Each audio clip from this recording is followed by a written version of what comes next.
Want candy now? What is going on, everybody? Nasdorachi coming back at you again today with another video for Dragon Ball Legends. We're on a nice long streak. I think almost 100 videos for Legends now. We're getting there, you guys. So keep on trucking. This video is going to be very highly informational. We do have lots of information to cover. The fact that we did this last month will help expedite the process, though, because we don't have to go over every single unit, because you guys can just go check out that video. I'll try and link it down in the pinned comment or something like that. So basically what we're doing is moving into February, taking into consideration all of the new sparking units. We are looking at a sparking characters tier list moving into the beginning of February, and then more importantly than that even, because the characters, while yes they are the core of everything, the team analysis is going to be the most important. What are your meta teams, the relevant stuff that you should consider running or building around to be successful in PvP? So we're going to run over the characters first because they are the building blocks of the teams. And again, let me pop this top image out of the way. You can see near the top middle that Rusmir Gorbachev again has provided an incredible amount of back-end help. I tend to agree with almost everything that he's come up with in the game, and he puts it down into writing for the Facebook group. So why not help give him a little bit more exposure, get this list out there, because I think it is very well put together, and in a lot of ways, I tend to agree with him even more than the Game Press tier list. So, big shout out to Rusmir.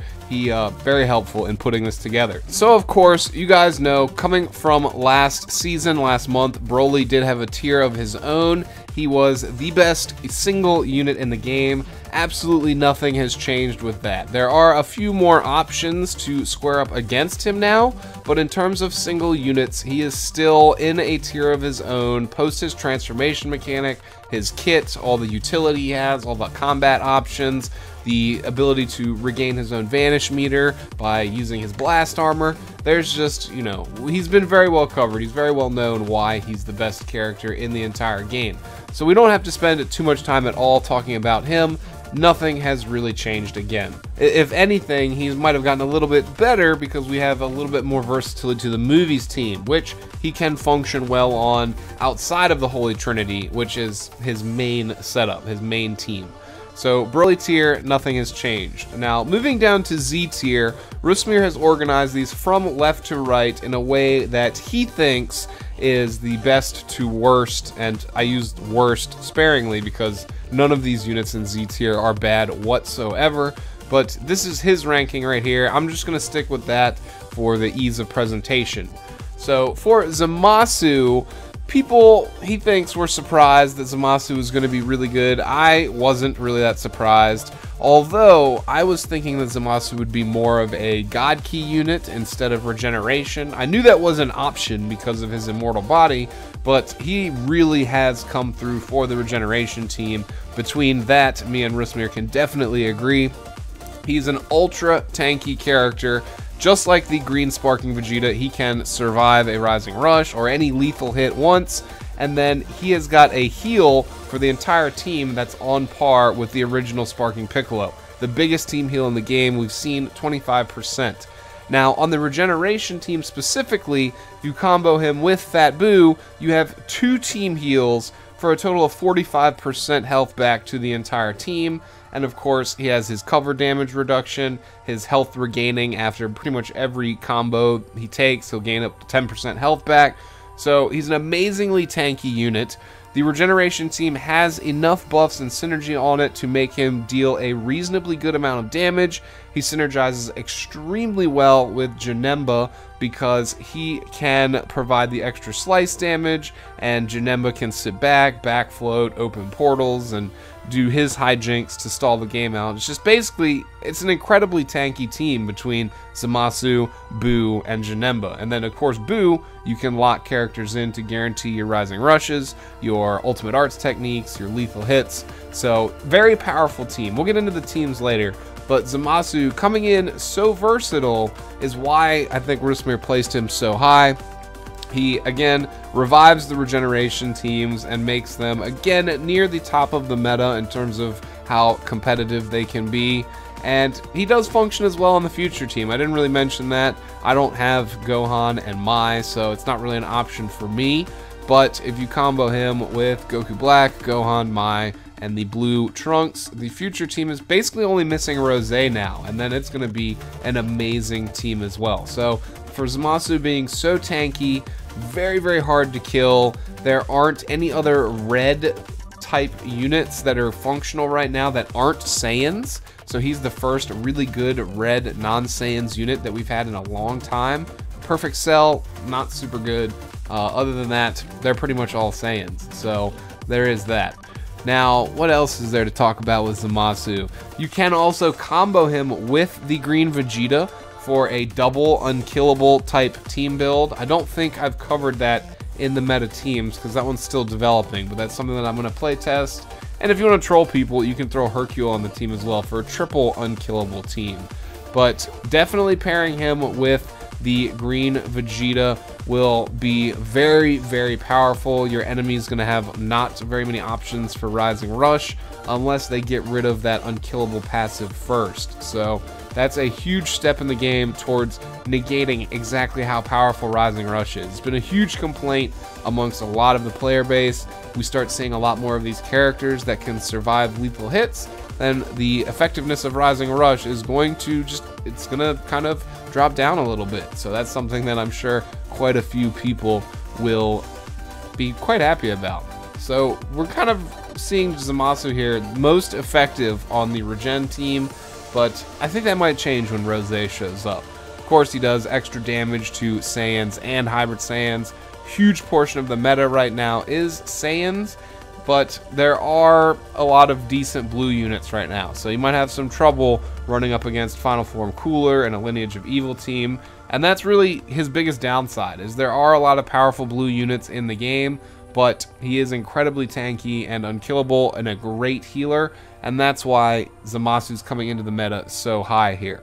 And then, I guess lastly, another small con for Zamasu is he doesn't really self-buff his damage that well. He does have the buff to slice damage, but the buff on his blue card is able to be swapped out of, so there's no real way to stack damage on him. Again, as a defensive unit, that's kind of understandable, so that's not where he's going to shine. But we spent enough time on Zamasu. Moving to number 2 here, you'll see Final Form Cooler. I definitely agree. I think Cooler came into the game and is an amazing unit. So with Cooler, he shines mostly with Lineage of Evil characters, but that team isn't fully developed yet. So he's extremely powerful if you run him on a very heavy movies-based team. You can pair him with Cooler and Red Ikari Broly is what I like to run. You can also pair him with Cooler and Bojack, or you can run Cooler and Final Form Frieza. Chilled is also an option, but if you're going with movies heavy, then you may not want to go that heavy on Lineage of Evil because, I don't know, Chilled is okay, but his passives that he gives on death aren't as useful now that there aren't as many Super Saiyan and Saiyan teams running around. So that is to be noted right there. I personally like the movies version better. But Cooler, of course, does bring the Lineage of Evil team together. It really was nothing before. Now it is really quite good, and I can definitely agree with that. It's been a lot of fun. I got to rank 50 in the first day of PvP using the Cooler team, and I really had no issues climbing. It took me about 4, maybe 5 hours, got to rank 50, and was like ranked 300 something in the world. I don't know, I posted it on my community tab, but I'm not going to spend too much time talking about that. It's just a really amazing team, and he's a really fun unit. The downsides for him, though, are he doesn't have very good defensive options. He is very dependent on having a team. He's not a good solo unit. It's very similar to Super Saiyan Bardock, just not quite as strong as Super Saiyan Bardock in terms of the crit buffs. But Cooler as well is a really bad anchor unit. If he's your last character left alive and you have a green unit, you're in a lot of trouble with Cooler. There's not much he can do in that sense. But he is basically a baby version of Super Saiyan Bardock. However, his buffs are extremely good. Even though you don't get the insane crit damage addition, you are still doing massive amounts of damage. It feels less cheap for me using this team. I know that, you know, it's kind of sounds silly, but it's a really fun team to use, and his buffs are really, really consistent. Yeah, and I guess Rusmir has noted in here that comparing it to the Holy Trinity team, Cooler by himself is a better unit, does more damage than Super Saiyan Bardock, but Super Saiyan Bardock is a better support unit for the team. His buffs are better, but as a single unit, Cooler is the better option for dealing damage and, you know, just trying to take out characters. And I can agree with that as well. So moving to 4th place, we have the green Vegeta. The reason I think he's moved up is because you can team him with Zamasu for the double unkillable team, but he always was powerful. He was Z tier as soon as he came out. He is an amazing unit, very easy to use, very stackable buffs. Of course, again, he is unkillable, then he can heal himself back up to 45% of his total health, and he's an extremely powerful unit. Again, not much has changed about him as a character, but again, pairing him with Zamasu, Rusmir has noted here that pro players are using a lot of this at the top end. In the top of PvP, the very elite, pairing Zamasu and green Vegeta has become a primary thing to do. The duo effectively lowers the risk of the RNG elements of Rising Rush and a lot of other characteristics of game, like, you know, if you're clashing and stuff, there's just less danger of you losing to those elements. And it opens up the possibility to play more skilled matchups without that RNG interference. These characters also drag out matches and break opponents through sustain and superior resources. I can definitely agree that the sustain of both Zamasu and Vegeta is extremely high. They complement each other quite well. Both can be used to cover change, and green Vegeta eliminates blue threats that Zamasu suffers from. Green Vegeta became a must-have complementary unit for the top of the leaderboards when it comes to exploiting skill over basically luck and RNG with your summons and in battle. So I can agree with pretty much all he said there about Vegeta. I pretty much read that part word for word. I've been ad-libbing most of the rest of this myself, but I can agree with that. I do want to test this team out. I just got my Zamasu to level 2000, so I will start playing with that here shortly. Still really enjoying the movies team for now though. So moving on to number 5, Super Saiyan Bardock. We don't really have to cover him at all. He's one of the best support units in the game for his team specifically. The Holy Trinity is still a very top meta team because their crit damage is absurd. It can just straight up delete other characters. You just kill them in like one combo. It's really ridiculous. Even on type disadvantage, with Gogeta matching up on neutral or even against blue, if he crits on 2, 3, or all 4 red cards, you're just pretty much screwed no matter how you slice the dice. So Holy Trinity is still amazing.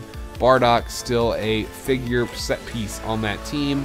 And same with Gogeta, number 6. Nothing has really changed with him as well. We can kind of skip over covering that. The Holy Trinity team is very well known.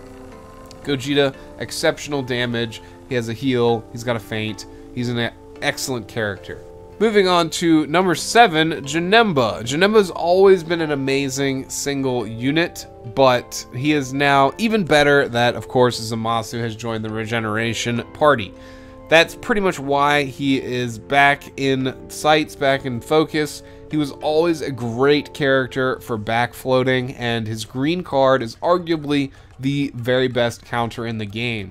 You can just deny any type of neutral pressure that enemies try to apply to you by using that little green portal on tap attacks or yellow cards, and it opens them up for a free counter, guaranteed rising. Well, it's not guaranteed on target, but you can guarantee combo basically coming out of that. It's one of the greatest counters that you could possibly have. The fact he can summon an additional one with his main ability means that there's almost always that threat of him just denying any neutral pressure, and comboing him with another amazingly tanky unit like Zamasu, who also tends to boost a little bit of Ginetta's sword damage, is just a great combination. So I've always really liked Ginetta. I wish I could get Zamasu to 5 stars before his banner goes away to unlock that extra Z ability buff for Regen Team specifically, but I will still try and pair them together even without that, just to see how it goes.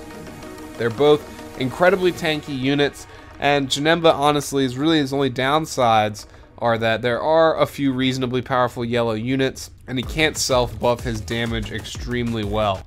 So he is much more of a tanking unit and a technical unit for, again, setting people up with the combo counters and wailing on them, farming up Rising Rush, stuff like that. So, again, I love Ginetta. I can't wait for some Boo units to start coming out so we can really see the Regeneration team back in full swing. I'm quite excited for that because Fat Boo's really great. He locks people in, and that's a really good strategy for guaranteeing Rising Rush and stuff like that. But I'd love to see maybe a Janemba, Zamasu, and Super Boo, or something like that. It's, you know, Buhan, one of the more powerful Boos. I think that could be a really fun team to look forward to. So, moving down to number 8, Frieza. Frieza's basically the same situation he was in before, except for now that Cooler's out, you have a really kind of weird team dynamic. The Lineage of Evil team is not fully fleshed out, and you can run Cooler with Cooler to get more of a movies-based build. So, it's a little weird for Frieza. He's still an amazing anti-Saiyans unit. It's just now that Zamasu is out, there's that huge threat to Frieza, because Frieza is pretty much geared to be an anti-Saiyans unit, and Zamasu's not going to take any of that extra damage. So on that matchup right there, Frieza is pretty much always going to lose. You know, I don't think a Rising Rush from Frieza is going to do much of anything to Zamasu. So that's really Frieza's biggest change in terms of his threats and stuff you have to consider while running him. He's still an amazing unit. Again, I've been using him recently with both Coolers and the Frieza, or Frieza and the blue Cooler and then the red Broly, something like that. He's still really good and a great anti-Saiyans unit. He's not a counter for Super Saiyan Broly, neither is Bojack, but they both do a lot of good work towards putting Broly in his place a little bit. So there is that. It's just you really have to look out for Zamasu now. You know, Frieza still has arguably, again, one of the best green cards in the game because it can negate Rising Rush. It can negate pretty much any attack if you've timed it well.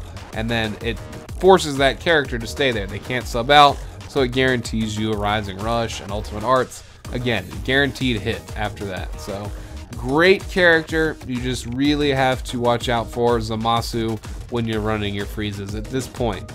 So that's why he's kind of at number 8. Bojack coming in at number 9. Potentially higher if you have Bojack at 5 stars. You're running a very movie-heavy team. Maybe Bojack will be a little bit better. When he's fully buffed, he is more powerful than most any other Z tier in the game because his blast attack stat is absolutely through the roof. He can self-buff even better than the blue Future Saga Trunks, and that's to kind of saying something. He's also an amazing anchor unit, which if you run him as the last character left alive, he'll be very tough to deal with, unless of course you're stuck up against Zamasu, and then you run into problems again. But the fact that he carries 2 yellow cards, even though he's a blaster, that's not very good, and I can agree with that because it makes it really hard to team build with him because you don't want too many yellow cards in your hand. You want more reds.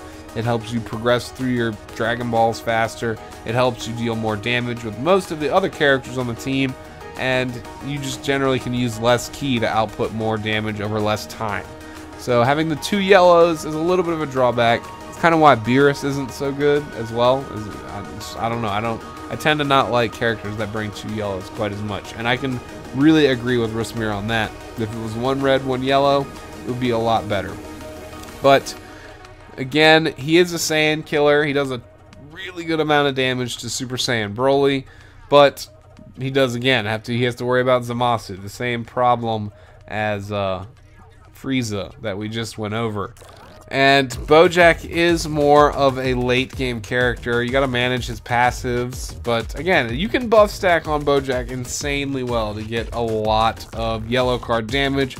His red cards, not very good, but probably one of your best matchups for Super Saiyan Broly. You just have to have a solid movies team, and you hopefully are not going to be matched up versus any red characters like Goku, or, you know, even worse, Zamasu, because all his extra Saiyan damage is not going to help there. I really like Bojack. I honestly just got him to 2000, so I need to give him a test run too. I'll probably sub out my Final Form Frieza on my movies team to sneak him in there and see how it goes.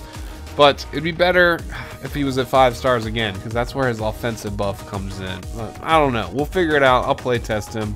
His barrier is identical to Android 17's barrier, except that he can combo out of it if you get it off in close range. which is extremely useful. It's basically upgraded Android 17's barrier move, and that's just going to help him survive the fights longer. It's going to help you deal with some of that blast armor nonsense, because they can go through yellow cards, but the barrier will still set you up for a free combo. So I can agree with most all of this. I do think Bojack's probably a little higher on a very well-built movies team if you have him at 5 stars. I don't know. Bojack, I gotta play test him more and I'll get back to you. For now, we'll just agree with Rusmir, but again, I think he could be a little bit higher if he was in the right circumstances. If you were to have him 5 stars or just have a very well synergized movies team, he could be very good, especially with how much you see Super Saiyan Broly now again. So very good kind of setup for dealing with that. Fat Boo, he is just more relevant now because you can double stack him on a Regen team with Zamasu for the extra healing and the supreme tankiness and the lock-in ability. The lock-in ability is really his main utility because you can save the Fat Boo on the sidelines and build up Rising Rush with Ginetta and Zamasu. Switch to Boo to lock in who you want to Rising Rush, then quickly switch and, you know, get that Rising Rush guaranteed against that character. So between that utility and his healing and his tankiness combined with Zamasu, 45% healing to the whole team just makes that team just incredible sustain for that team. And that's why I believe Fat Boo has been elevated on that team specifically. By himself, he's probably nowhere near Z tier. So, you know, you also have to worry about the fact that he doesn't do very much damage, which is his main downside. And you have to deal with Broly, Super Saiyan 3 Goku, and potentially Chilled. So you have to match up well and basically use him for his utility, for the lock-in, for the heal, but not so much as a damage dealer or an active battle member. You know, you're using him again more for his kit and his utility. You have to use him properly.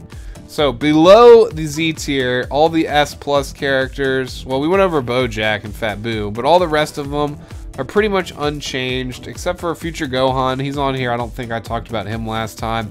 He's a very, very good member of the Future Tag Team, now with Zamasu as well. And when Rose shows up, that's probably when we're going to go over that team in more detail. But, well, actually, we're going to go over that team here in a second, but that character in more detail. He is, again, he's quite good. I don't have him, though, so I haven't been able to use him. The rest of the characters down the list, Super Saiyan 3 Goku, not much has changed with him.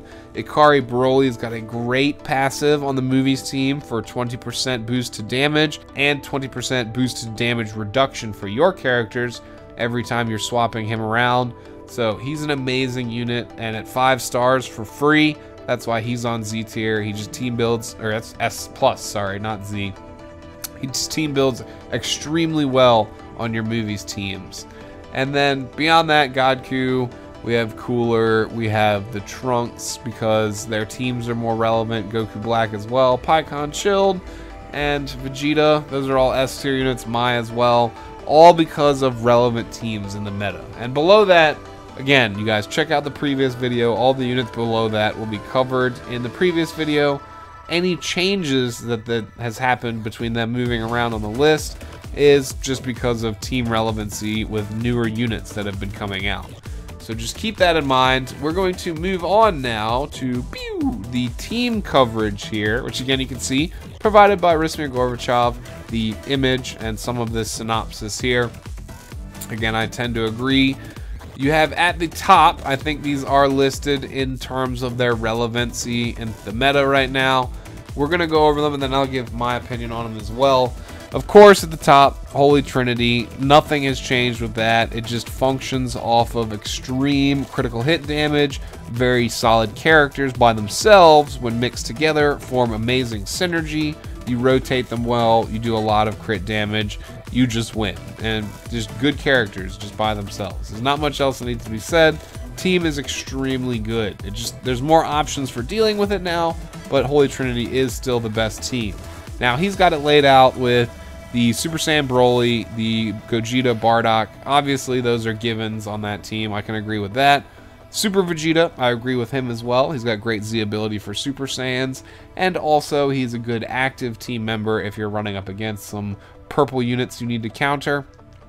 Now, Raditz is a personal choice by a lot of players.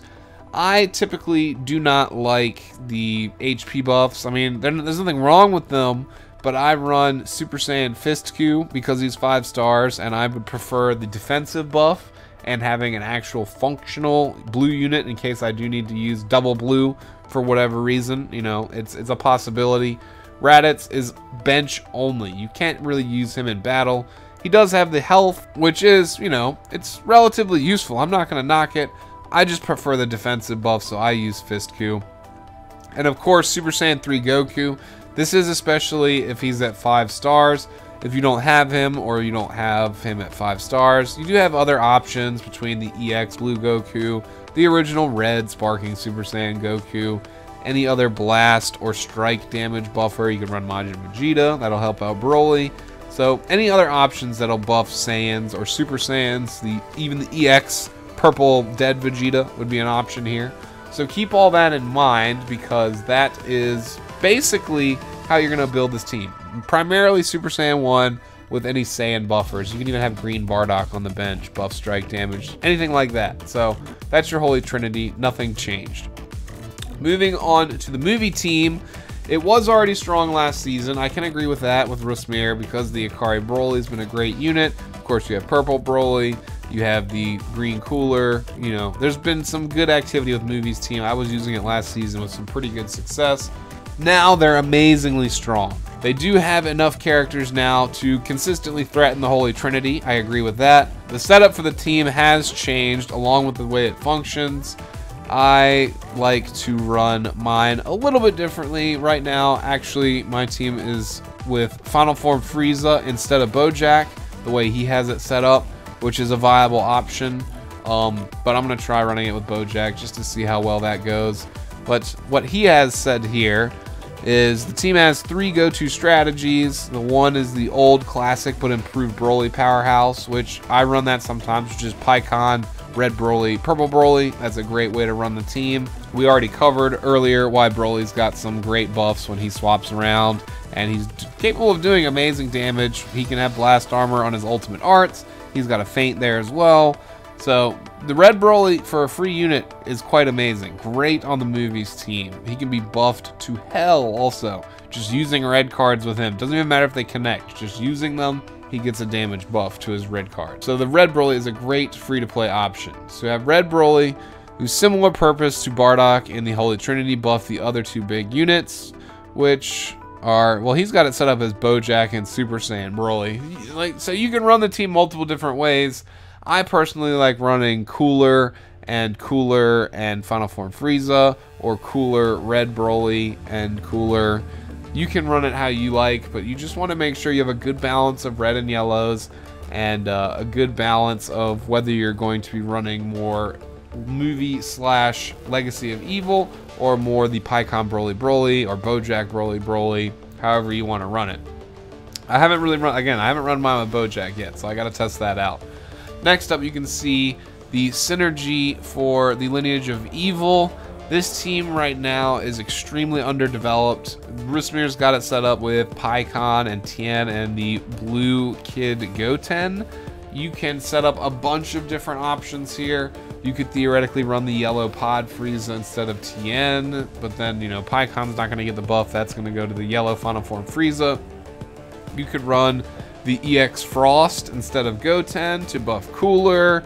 You could run, see, like Pycon is only buffing Cooler here because Frieza's not a Movies unit. So the bench is really what's really jacked up for the Legacy of Evil team. It doesn't have a good bench yet, but it is like a kind of evil or dark Holy Trinity, if you want to call it that, where you have similar buffs with the way that Final Form Cooler operates between swapping around. Then if you are matched up against the Holy Trinity, when Chilled dies, then Frieza and Cooler will be almost unkillable. But I don't know. I would probably run my Legacy of Evil team even still with maybe Green Cooler on there as well. Maybe. I don't know. You also, for the Movies team above this, have that EX Blue Cooler as an option. So I'm just kind of showing off the teams here. I know not everyone has these specific units, so there's a lot of variation possible for the benches and for units. Of course, if you have questions, you can comment them below. Moving next to the Regen's team, you can see them there. Of course, you ideally are going to run Zamasu, Janemba, and Buu for the lock-in mechanics from Buu, for the heals from both Zamasu and Buu, and the tankiness from all three of them. Janemba, again, for controlling neutral and dealing reasonable damage as well. You have a great team setup with Regen. I still think, though, it's going to get even better when we get more Buu units. That is my firm belief that Regen's is far from being dead, and we're seeing its resurrection start up now. I'm just going to read what Rusmir has written here for the Lineage of Evil. Newly introduced counterpart to Holy Trinity. On first sight, they function in the same way. However, they are a very hard team to play with. Managing correct rotations while avoiding color disadvantage can be challenging, but to make things worse, due to the lack of bench buffs for this tag, they have to rely on chilled main ability. This gives them a short time frame of 30 seconds to get the job done. After that, their power starts to drop down significantly. Another thing worth mentioning about them is Chilled's sacrifice on RR gives almost invincibility to Frieza and Cooler for 15 seconds when you're fighting against the regular Holy Trinity, but not against other Lineage of Evil teams if you match up versus that, I believe. Again, I don't have Chilled, so I'm not 100%. So there is that. For the movie team, there are all those different options. For regeneration, he has written, with the release of Zamasu, the team has been resurrected. Definitely viable and very useful team, especially against Holy Trinity. Their strength lies in unmatched defense and ability to stall the game between backfloating, Janemba's control of neutral, the ability to farm Rising Rush with a lot of red cards on the team. Gives them a massive advantage over other teams, especially with the healing as well. You have a guaranteed lockdown with Buu. We've mentioned that quite a few times to kill priority targets. You want to farm the Rising Rush while backfloating, isolate highest priority target with Buu, lock them down, and then kill them. In Holy Trinity teams, of course, you want to kill Bardock. You want to kill Kaioken Goku, and Saiyan teams, Cooler for Legacy of Evil. Basically, the leader type characters are going to be your priority targets. Of course, Bardock and Cooler are supplying all the buffs for their teams, which is why they're a priority. You could also sub-prioritize Super Saiyan Broly, because he's just a threat no matter what. So there is that. I agree with most of this. I do agree. We covered the movies team as well. He runs it a little differently. The future team down here, which I don't have, so I'm just going to go with what he says here because I don't run this team at all. Unlike the other specialized teams, future team is the most well-rounded team of all. The only thing they lack is a starting lineup versatility, since they are bound to Gohan, Zamasu, and future Trunks for the starting lineup. That's the setup that carries the balanced card coverage, has reliable and a very useful striker for Gohan, the best defensive unit in the game and healer, Zamasu, and Trunks, who is the effective blaster, and he did receive an indirect buff with Zamasu's release. There's not much to be said about them except for this team is going to be freaking amazing when we get Rosé and potentially the Super Saiyan God Blue versions of Goku and Vegeta that may tag with this team, as well as Vegito, Fuse Zamasu. Future team is going to be amazing. Right now it's baby steps, but there's a lot of potential in the future for the future team. This is funny. Haha, knee slapper. And lastly, the strike-based Saiyans. This is another very good team carrying over from last season's meta. I agree with that. I use this team a lot. They have easier matchups than they had because the Holy Trinity may not be quite as prevalent. They have good strike card coverage. Actually, they have amazing strike card coverage. And if you run the team well and run Kaioken Goku properly, use Godku's debuff properly, they have a very good team kit. They can abuse the strike card meta because a lot of units you end up bringing will have you with a 9-3 red and yellow card coverage, and then all the units you're bringing are going to be strike damage, so they can really abuse just doing a lot of strike damage really quickly and getting the Rising Rush out really quickly as well.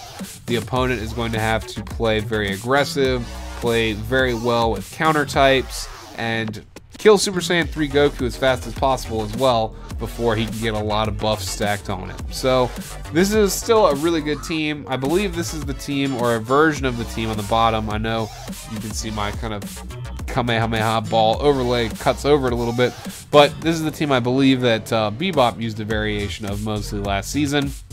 Again, I don't really like running Raditz, so I'd run probably let's see, Goku on the Strike Saiyans instead of the red Super Saiyan Goku or Raditz. If you have him, Goku is great on this team, so don't sleep on that. The green Bardock would be a good bench unit. You know, the bench units that you see, basically, I think Rusmir's got it set up so that the 3 units on the left are generally the active units, and then the 3 units on the right are your bench units. But, of course, those are all interchangeable with other units that you may have that tag similarly for that team. That's why I kind of disagree with some of the Raditzes and some of the other EX units that may be on there in favor of other units if you have them. Of course, on any Saiyan team, Bardock is good for buffing strike damage. You have the EX Goku as an option there because most people probably have a lot of stars on him because he is easier to get and he's been in the game since day 1. So that's probably why you see that. But this is a general hierarchy, a general structure for the meta teams. I can agree with about 90% of what I see here. And again, the 10% I don't agree with is just if you have better bench units or potentially different active units. There's some wiggle room on these teams for subbing stuff out. So if you have any questions about particular teams, definitely let me know down below. I'm going to go off and edit this video, get it out to you guys. So we have the February team and character tier list or meta structure set up out there for everyone to see, and then I'll probably come back with a PvP video next, you guys, featuring some of these teams, maybe some of my variations of them. So I'm glad I could get this information out there for you guys. If you enjoy the video, definitely consider leaving me a thumbs up. I really appreciate it. Spreads the video out in the algorithm so more people can maybe see it and get educated a little bit here. Again, I agree with most all this information. I interjected a lot of my own thoughts and opinions on top of it, but Rusmir definitely deserves a lot of credit for setting all this up, even though some of his EX bench unit choices can be a little stinky. But again, I know that most players will have these units at high stars, so it's understandable while they're there. If you have any other questions or comments, concerns, definitely leave me a comment down below. I'll try and respond to everybody as well as I can. And until next time, you guys, if you're new here, I'd love to see you again on future videos. If you're not new here, I'd love to see you again on future videos too. Consider subscribing, though, and hitting the notification bell if you're new, and I will catch you on the next video, you guys. Peace out. Have a great day. Later, you guys.